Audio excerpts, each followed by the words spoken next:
Bueno, mis hermanos, buenos días a todos. Buenos días. Ya estamos hoy, ahora sí, arrancando con la clase número 1 de la serie de la Cristología, y el título de la clase es Cristología Primitiva. Es la número 1, recuerden, va a ser una serie de 13 clases o 13 lecciones. Si seguimos sin cortar el ritmo, estaremos terminando la primera semana del mes de abril, prácticamente en Semana Santa casi. Así que creo que cuando lleguemos a esa semana vamos a estar bien frescos de la memoria de lo que significa o lo que la persona y la obra de Cristo.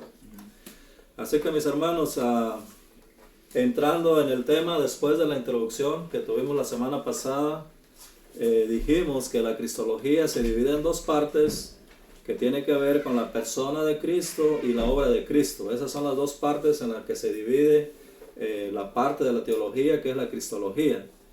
Y para este tema, que es la Cristología primitiva, vamos a ver estos encabezados que tenemos aquí en esta pizarra, ¿no?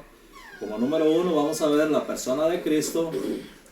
Como número 2 vamos a ver la historia de la Cristología primitiva. Y al último, el número 3, la humanidad de Cristo. Así que vamos a entrar en el punto número 1, la persona de Cristo. Y en esta parte de la división de la Cristología, que es la persona de Cristo, vamos a ver los 5 nombres más comunes del Redentor, que están escritos ahí en letra pequeña para poderlos poner todos ahí. Los nombres, que es Jesús, Cristo, Hijo del Hombre, Hijo de Dios y Señor. Esos son los 5 nombres que vamos a ver qué significan. Número 1, Jesús. Ustedes recuerdan en el pasaje de Mateo capítulo 1, versículo 21, cuando el ángel visita a María, él le dice un nombre específico. Jesús. Y llamará su nombre Jesús, porque él salvará a su pueblo de sus pecados. Entonces acá encontramos un nombre común, Jesús, o sea, común para vamos a decir, los judíos, pero que al mismo tiempo implica algo divino. ¿Por qué? Había un nombre específico que se le iba a poner, un nombre común, pero tiene una implicación. ¿Cuál era la implicación? Que él salvaría a su pueblo de sus pecados. ¿Ok? Entonces, es un nombre como cualquier ser humano, pero al mismo tiempo tiene una referencia divina. Ese es Jesús. Ahora, Cristo. Aunque Cristo no es exactamente un nombre, es más bien un título relacionado a lo que es el Redentor, el Mesías, un título que tiene que ver con el Redentor. Pero es Jesús el Cristo, así como le dice el sumo sacerdote Caifás.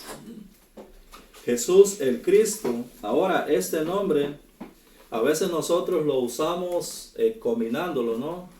El primero con el título, o sea, Jesucristo, todo junto, como si fuera solamente un nombre, pero en realidad es la unión de un nombre y un título del Mesías, Jesús el Cristo, ¿verdad? Ahora, Jesucristo es Jesús el Cristo es la designación especial, oficial de parte de Dios como su escogido. El ungido de Dios, ¿para qué? Para cumplir en él todas las promesas. Así como este pasaje que hemos estado citando bien común, ¿no? Segunda de Corintios 1:20. Segunda de Corintios 1:20, donde dice que todas las promesas de Dios son en él, sí y amén. En la persona de Jesucristo. Ahora, vamos a entrar un poco de historia. Me voy a detener un poquito más en este título, más bien, de Cristo. Vamos a hacer un poco de historia en los evangelios. En los 4 evangelios se nos narra la escena donde Jesús es interrogado, cuando lo llevan a juicio, él es interrogado por los líderes religiosos acerca de su identidad. Y por qué hacía lo que hacía. Y al menos hay 3 pasajes que nos arrojan un poco de luz tocante a este título de Cristo, a este título de Jesús, el Mesías. Tenemos pasajes, por ejemplo, como Marcos 14, del 60 al 64, Todos los que me han dado su correo, yo se los voy a enviar esta tarde o mañana temprano. Y si no lo reciben, háganme saber, como me estuvieron mandando mensajes esta semana. Así que si no puede tomar nota, no se preocupe, o sea, tome las que pueda. Tenemos Marcos 14 del 60 al 64, tenemos Lucas 22 del 66 al 71 y tenemos Mateo 26 del 59 al 66. Y quisiera leer algunos textos de este último pasaje de Mateo, del Evangelio de Mateo. Por ejemplo, en el capítulo 26 de Mateo, en esta escena o en este pasaje del 59 al 66, el contexto, o sea, de este pasaje, el contexto es que Jesús es llevado ante el concilio para ser interrogado, ¿verdad? Ahora recuerde, ¿cuál era la idea al llevarlo? Era inculparlo con sus propias palabras de que él estaba, que era un falso o que estaba blasfemando. Ese era el propósito, inculparlo. Que con sus propias palabras él se condenara. Ahora, el punto aquí es que en el versículo 63, de este capítulo de Mateo 26 dice así, versículo 63 dice, mas Jesús callaba. Entonces el sumo sacerdote le dijo, te conjuro por el Dios viviente que nos digas si eres tú el Cristo, el Hijo de Dios. Aquí el sumo sacerdote lo tiene que poner bajo juramento para obligarlo a hablar, porque Jesús había permanecido por mucho tiempo en silencio, él no hablaba. Ahora, ¿por qué lo tiene que poner bajo juramento? Porque ni aún los testigos falsos que habían llevado se ponían de acuerdo. Y los testimonios, nos dice la Escritura, que no concordaban. Pero Caifás, el sumo sacerdote de turno, tiene que ponerlo bajo juramento para obligarlo a hablar y condenarlo por blasfemia al atribuirse el título del Mesías.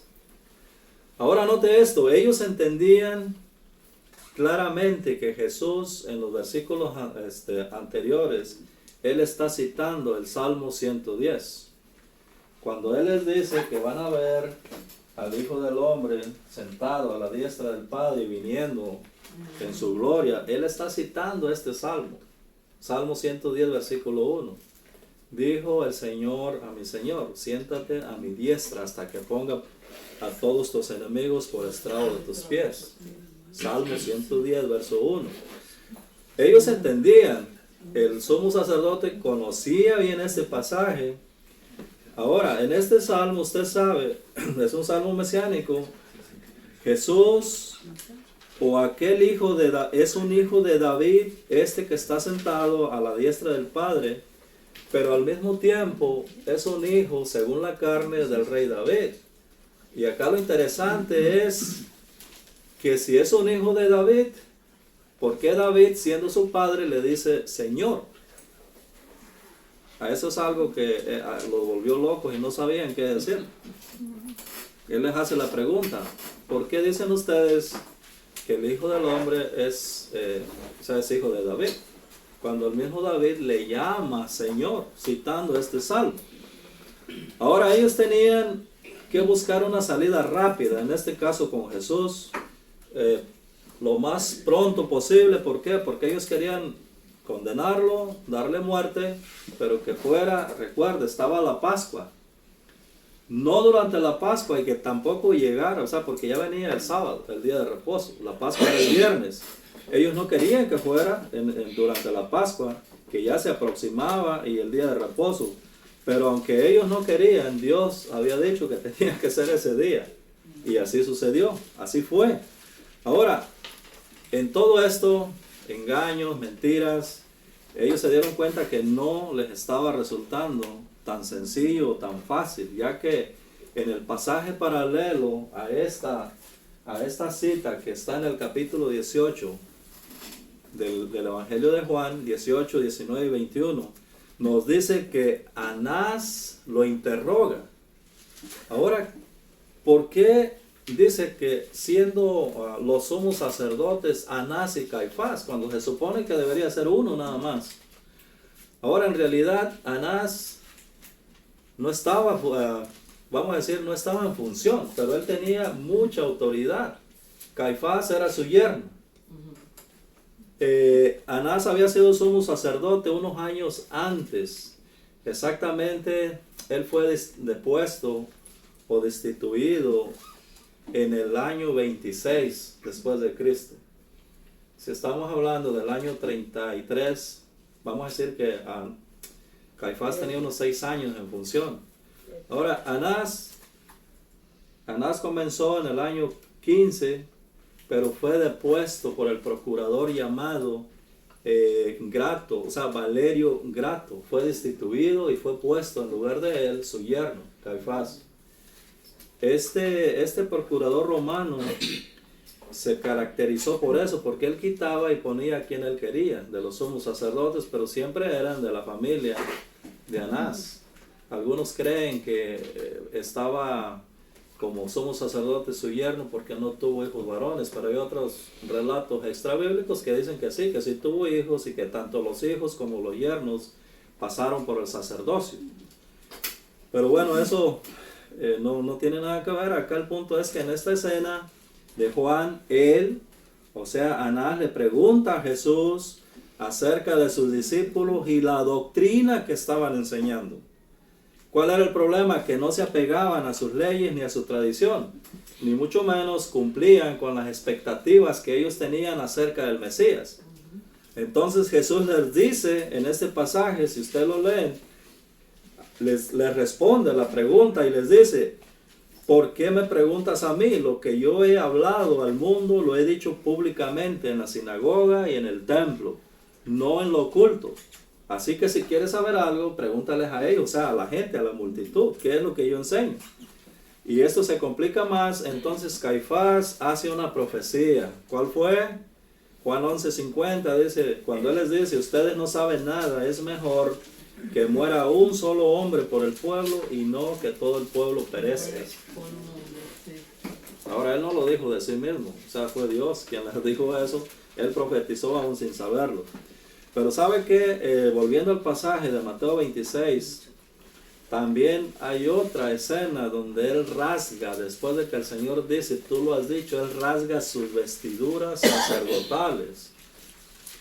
¿Qué implicaba esto? O sea, ¿qué significa? O sea, era una indignación por esta ofensa o por aunque fue una indignación falsa de parte de Caifás, fue una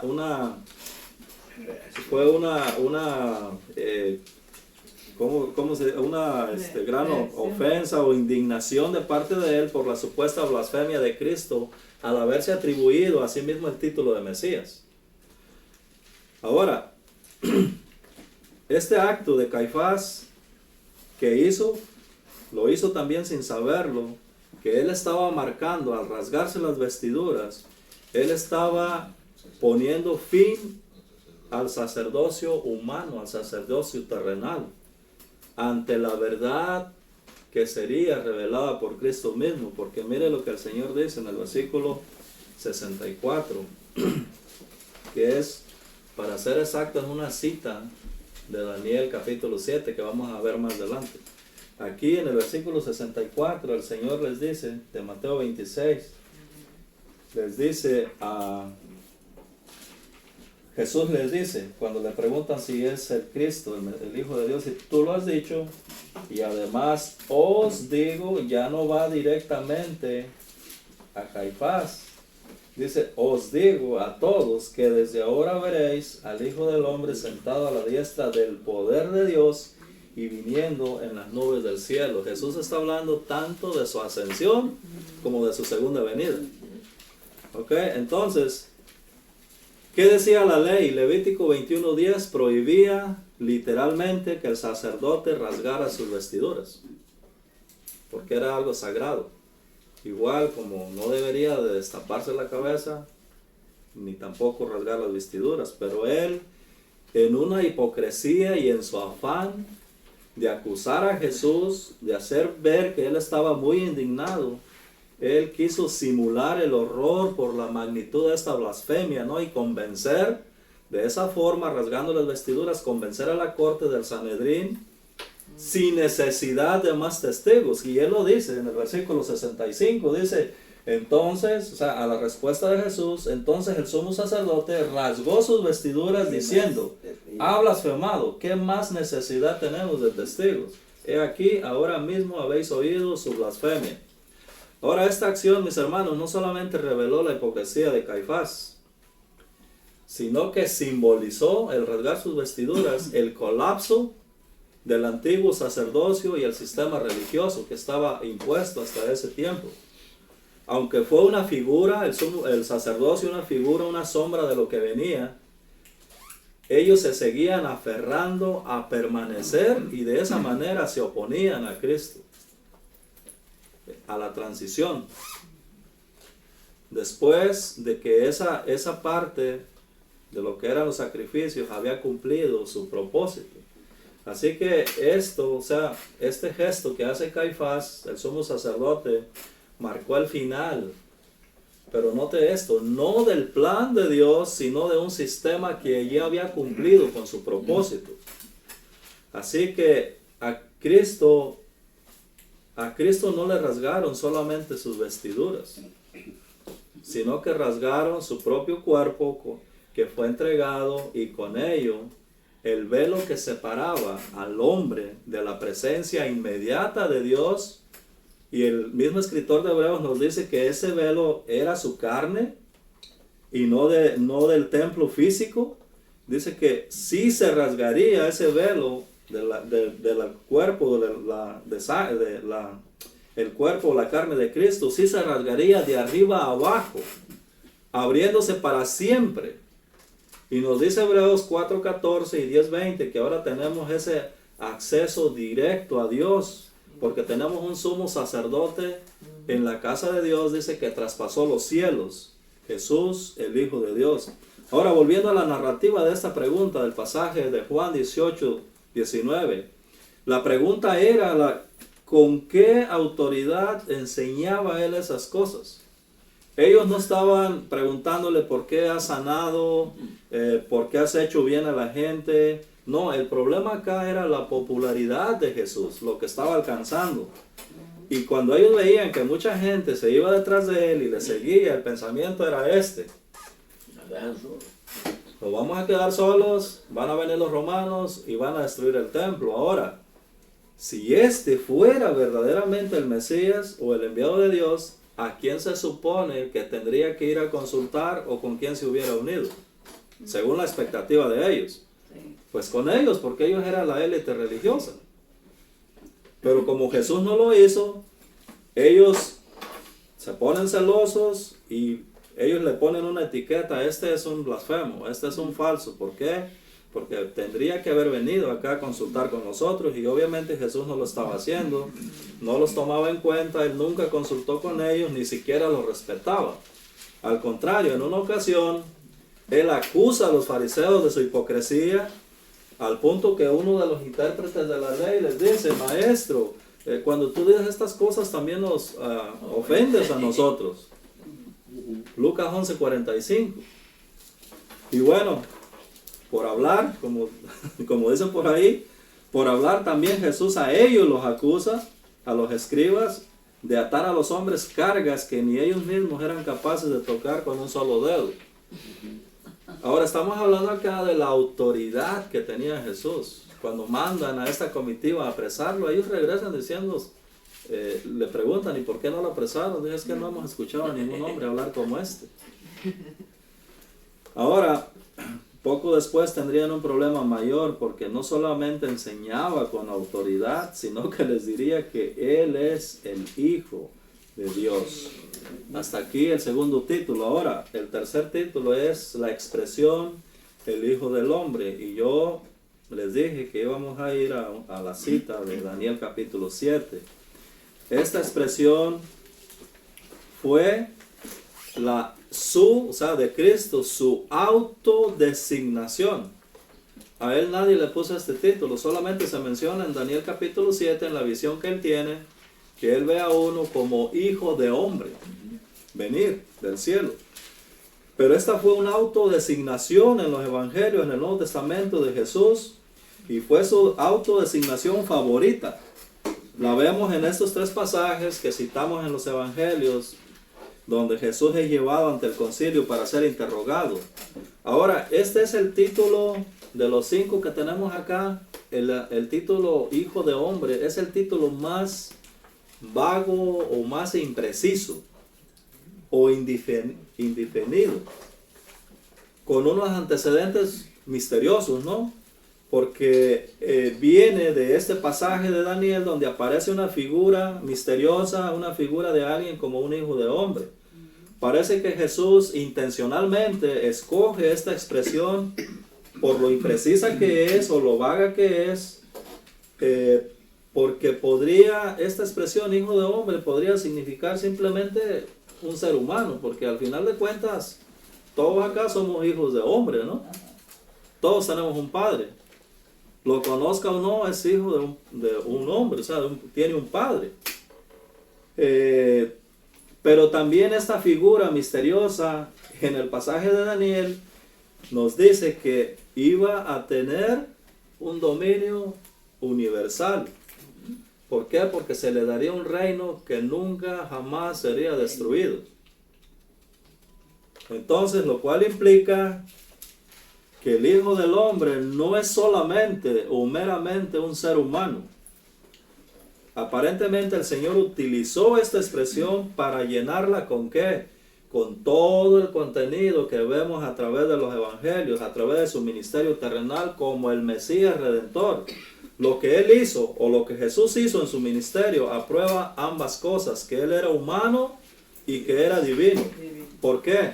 Porque Él pudo experimentar hambre, Él pudo experimentar sed, cansancio, sueño, tristeza, angustia, experimentar incluso la misma muerte, pero al mismo tiempo Él pudo calmar la tormenta en el mar.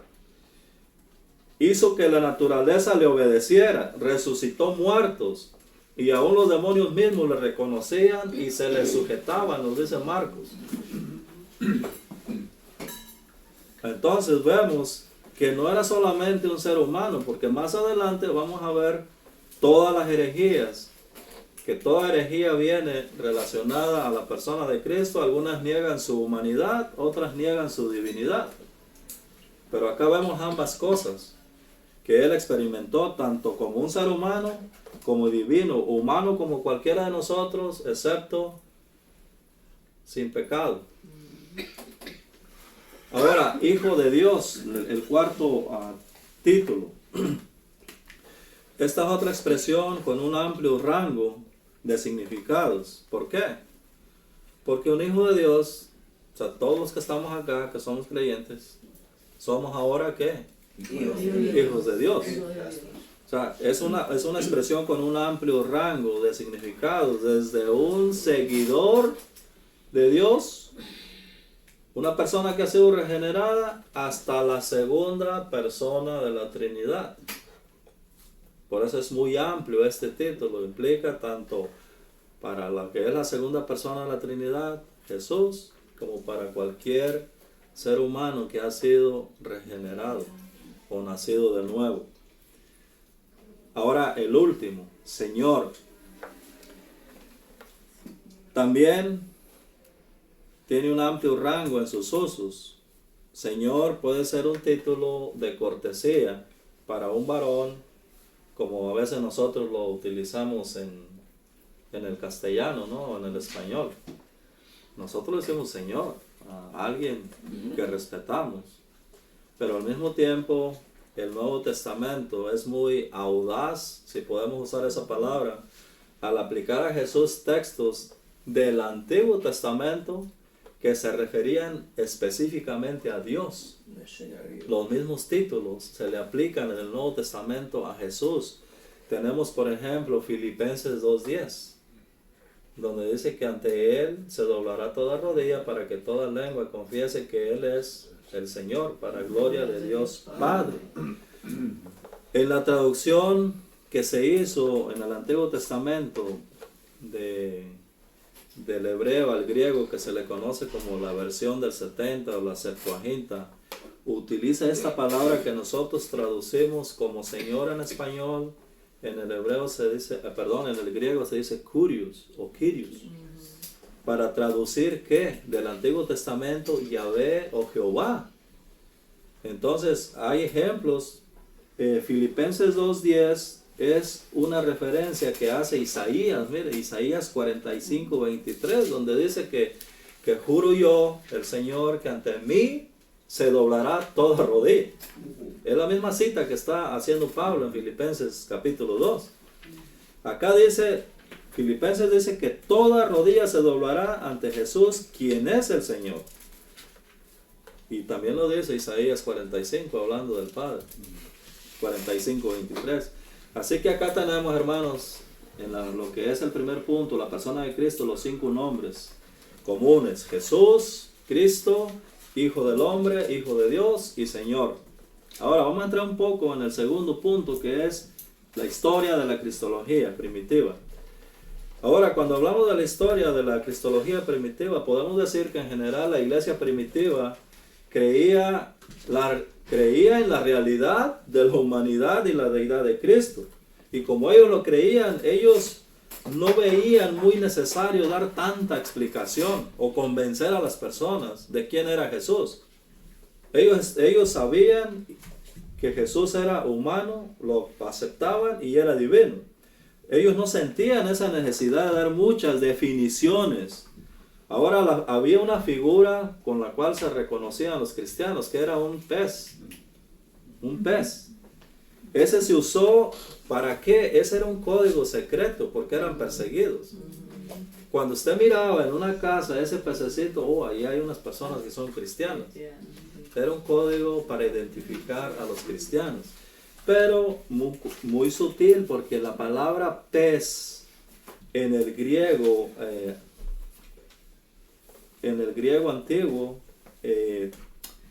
cuando usted lo escribía en letras mayúsculas, formaban un acróstico con cada inicial, que ese acróstico se le formaba una expresión que decía Iusus Christus Theos Dios Soter, que significa Jesucristo, Hijo de Dios, Señor. Yo veo que muchos lo han visto ustedes, ¿no? Que traen ese pescadito en un sticker, ¿no? Entonces esas letras voy a escribírselas aquí para si ustedes las quieren escribir. En minúscula vendría siendo una I, C, H, T, U, S, que significa Dios, la parte final. Se pronuncia Iu,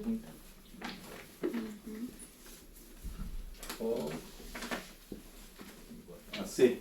Ahora cuando usted lo escribe en mayúscula viene siendo I, X, O, Y y la letra sigma en griego.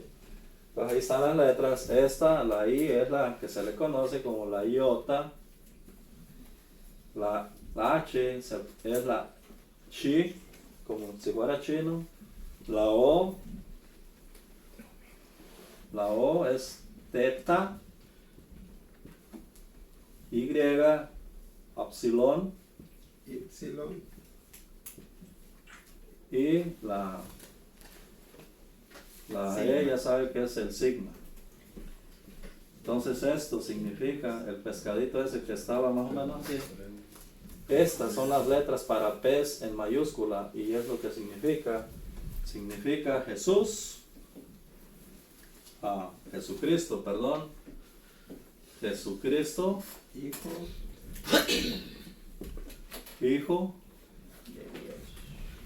Hijo de Dios y Señor. Y Señor también. Eso. Así que eso es lo que para eso estamos nombrando cristología primitiva. Y sabe que en la historia hay una carta. Hay una carta del año 112 después de Cristo. Quiere decir que ya todos los apóstoles, incluyendo Juan, ya y estaban en la presencia del Señor y había comenzado la era de los padres de la iglesia.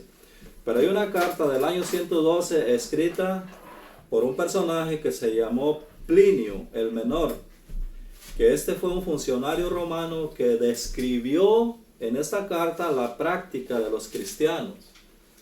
Él no era un creyente, pero él describió lo que él vio de la práctica de los cristianos. Él dijo, tuvieron el hábito de reunirse en un día específico, que era el primer día de la semana. Dice, antes de que hubiera luz, es decir, antes del amanecer, cuando cantaban un himno a Cristo como a Dios. O sea que la adoración, según la percepción de este personaje, su percepción era que le estaban cantando un himno a Cristo como si fuera Dios. Y estamos hablando de una persona que no era un creyente. Entonces, ¿por qué cito esto? Porque era conocido entre los no cristianos que los cristianos cantaban a Cristo como a Dios mismo. Y antes de continuar con la historia de la cristología, debemos hablar también un poco de la cuestión de la deidad de Jesús y de la evidencia bíblica de su deidad. Estamos hablando acá lo que es la persona, la humanidad, en su humanidad, la persona de Cristo. Había algunos cuantos que negaban la humanidad.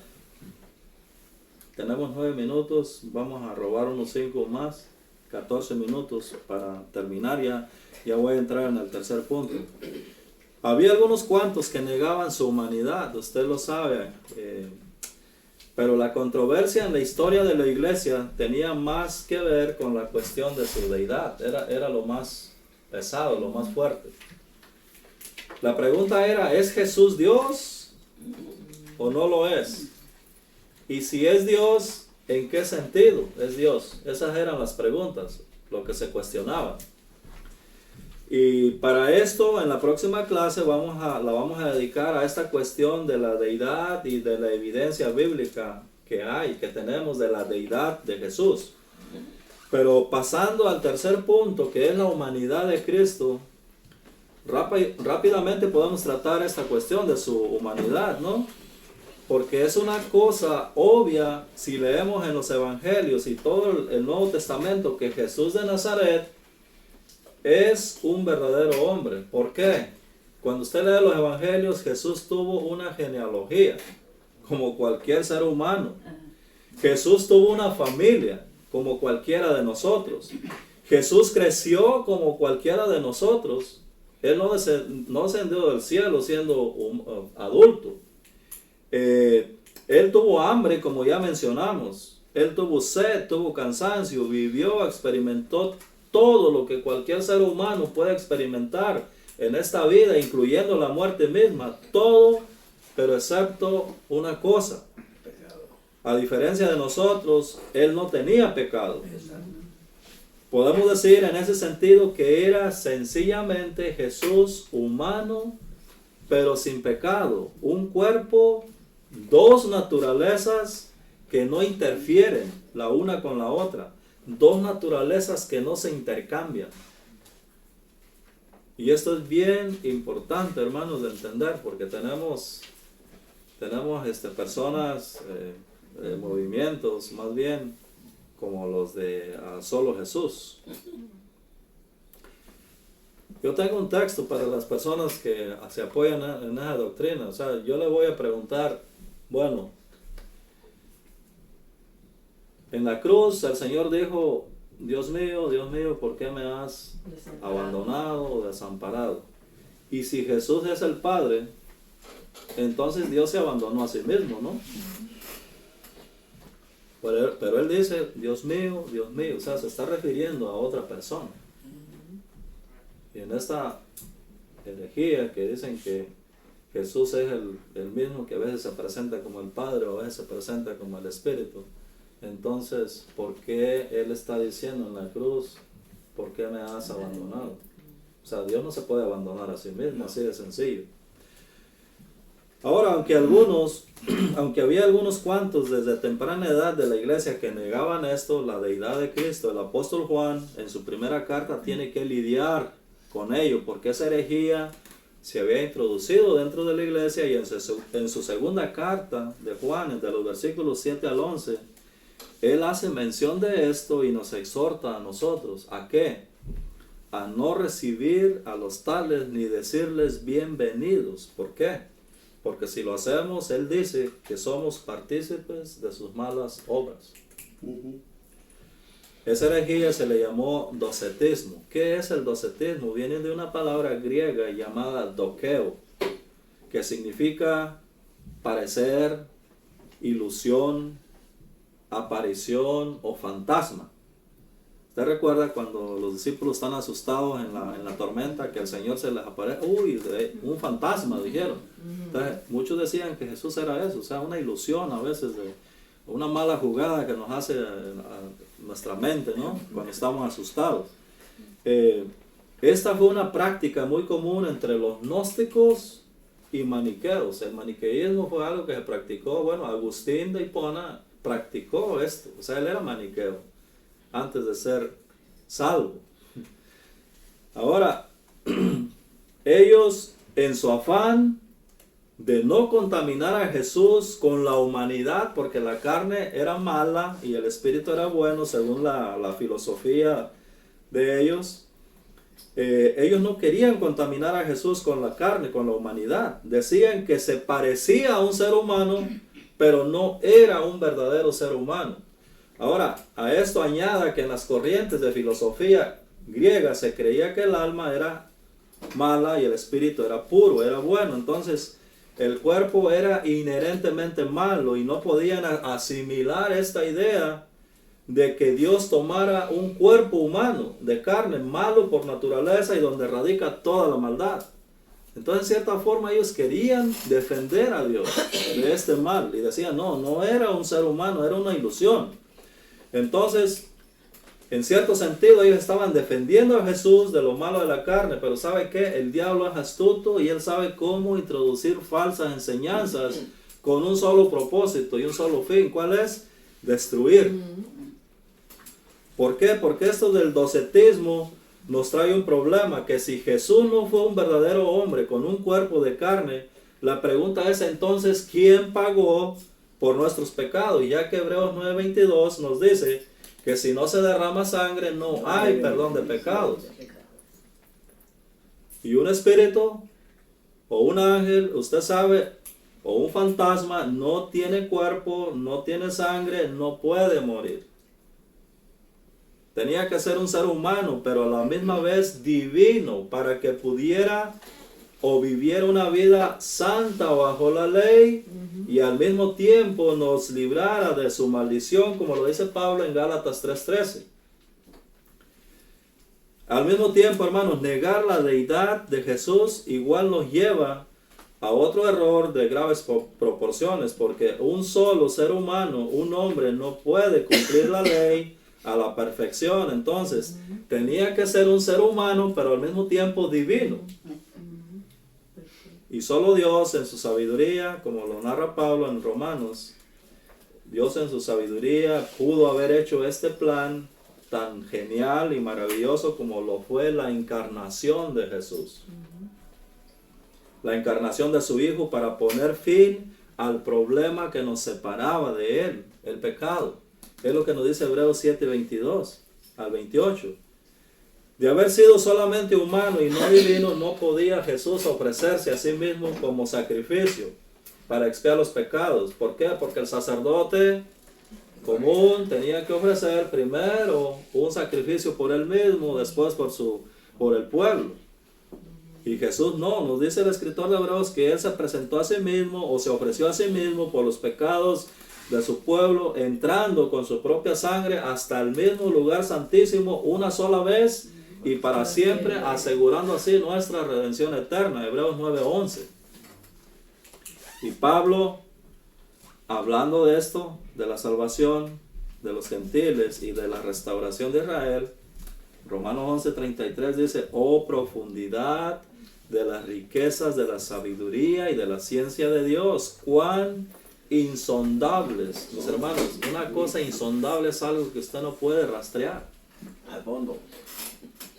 Cuando va un barco, usted ha ido a la playa, ¿no? Cuando pasa una lancha en el mar, usted puede ver la línea esa después de unos 5 minutos. No, porque eso desaparece. Usted ya no sabe por dónde pasó. O sea, no digo que es eso, pero algo parecido. O sea, nosotros no podemos rastrear la sabiduría de Dios. Dice que es inescrutables o son inescrutables sus caminos. Quería yo decir que ellos mandan una sonda para medir hasta dónde llega la tierra. Y es como 1 metro de medida que usan los barcos. Cuando dice insondable es que por más que manden 1 metro, nunca van a encontrar fondo. Así es la sabiduría de Dios, que ni le busquen. Amén. Porque no lo hayan. Amén. Bueno, les decía de 5 minutos, vamos a llegar a la conclusión. Son las 11:30. Como conclusión, hermanos, a esta clase, yo ahora los noté más calladitos. Yo no sé si le tienen miedo no a la cámara, sino al audio, ¿no? Pero pueden participar. Como conclusión, aunque el docetismo no prosperó en la época, o sea, cuando surge, hoy en día muchos cristianos siguen luchando con entender que Jesucristo fue, es y continúa siendo un ser humano igual que nosotros, con la única diferencia que Él nunca pecó y que ahora, al presente, ya resucitado y exaltado a la diestra del Padre, posee el mismo cuerpo de carne, el mismo cuerpo humano, solamente que glorificado. Ustedes recuerdan la última clase, ¿no?, de la glorificación en la serie pasada.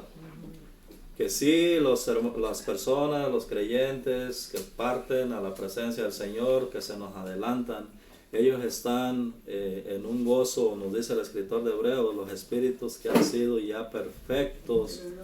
Pero es el espíritu, mi hermano. Recuerden que el cuerpo sigue en la tumba. Hasta que no venga el día de la glorificación, donde los espíritus van a ser reunidos con sus cuerpos y sean glorificados, y los que estén o estemos vivos vamos a ser transformados. Ese va a ser el verdadero gozo o la gloria que Pablo dice que no se, esto de acá no se compara con esa gloria venidera que en nosotros ha de manifestarse. ¿Alguien levantó la mano? Ajá, dígame, pastor.